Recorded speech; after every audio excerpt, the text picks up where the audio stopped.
زه ټولو ته د دې ځینې دا نصیحت او پیغام وروڼو ته خویندو مشرانو کشرانو ته چې ګورئ که دا غواړئ چې ستاسو بچي د تباهۍ نه بچ شي او ستاسو عزتونه وساتلی شي نو په خپلو بچو باندې نظر ساتئ په خپلو بچو باندې نظر ساتئ او د هغوی ډېر خیال کوئ دا نه چې ته اکثر مور پلار نن سبا څه کوي موبایل وله ورکي ځان تې دمه کي ځان له کمره کې کښېنئ ګورئ ځه ځان له کمره کې کښېنئ ګورئ دا څه خبره شوه کمره کې کښېنئ ګورئ اوس لا داسې ماشوم دی چې عمر یې کم دی او لا دغه قصو ته نه رسي هله جدا خبره چې ځه دی پکې ګیم کوي یا کارټون ګوري ده یو ماشوم اوس هوښیار شوی دی پوهېږي چې دا ښځه ده او دا سړی دی او دا انګریزان ګورې ستاسې خیرخوا نه دي ورب الکعبه داسې داسې کارټونان دي ماشومانانو له راویستي دي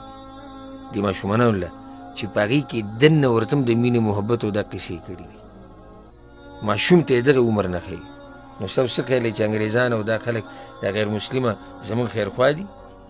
دا ګیمونه راواله دا ګیمونه چې راواله کوي دا پلی سټیشن او ایکس بوکس او یو شی او بل شی راواله ده په دې ګیمونو کې د جنکو چې کوم تصویران راځي هغې ته سړی کتی نه شي